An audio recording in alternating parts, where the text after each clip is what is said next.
Hi hi hi నేను మీ సంగీత.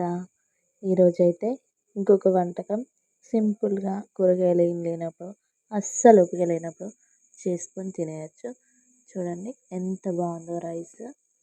దీన్నైతే పాతకాలం నుంచి ఉంది అనండి. ఇది పూన్ బియ్యం అంటాం మేము, మీ సైడ్ ఏమంటారో కామెంట్ చేయండి.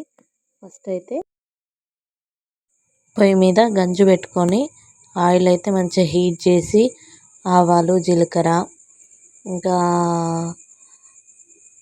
పచ్చిమిర్చి ఉల్లిపాయలు శనగపప్పు మన కరివేపాకు ఇవన్నీ వేసుకొని మంచిగా ఫ్రై చేయాలి. అన్నీ ఫ్రై చేస్తుండగా మనం ఆ గ్యాప్లో సిమ్లో పెట్టేసుకొని ఈ ఫ్రై అయ్యేసరికి బియ్యం గ్లాసున్నర బియ్యం నేనైతే గ్లాసున్నర తీసుకున్నాను. వాటిని అయితే మంచిగా కడిగి ఇది ఫ్రై అయ్యే వరకు నానుతుంది.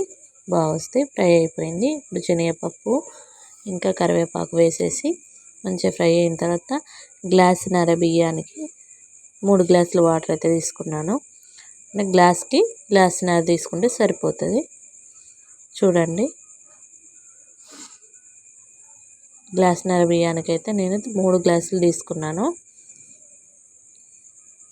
చూడండి, సాల్ట్ అయితే వేసేసుకున్నాను. సాల్ట్ వేసేసి మూత పెట్టేసి మంచిగా మసలనివ్వాలి. మసలిన తర్వాత ఆ రైస్ కొంచెం పసుపు, నేను మర్చిపోయాను పసుపు చెప్పడం, పసుపు వేసుకోవాలి.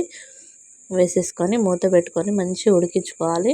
ఒకసారి ఉడికిన తర్వాత అయితే మధ్యలో ఒకసారి కలిపేసి మళ్ళీ సిమ్లో పెట్టి మూత పెట్టేసుకుంటే చాలా బాగా రెడీ అవుతుంది. మధ్యలో ఒకసారి కలుపుతున్నాను, మరి సరిపోయినాయా వాటర్ లేదా ఒకసారి చూసుకొని మళ్ళీ సిమ్లో పెట్టేసి మూత పెట్టేసి ఒక 5 మినిట్స్ తర్వాత చూస్తే చాలా బాగా పొడి పొడిగా సూపర్ అవుతుందండి. మా పిల్లలకు చాలా ఇష్టం. Thank you.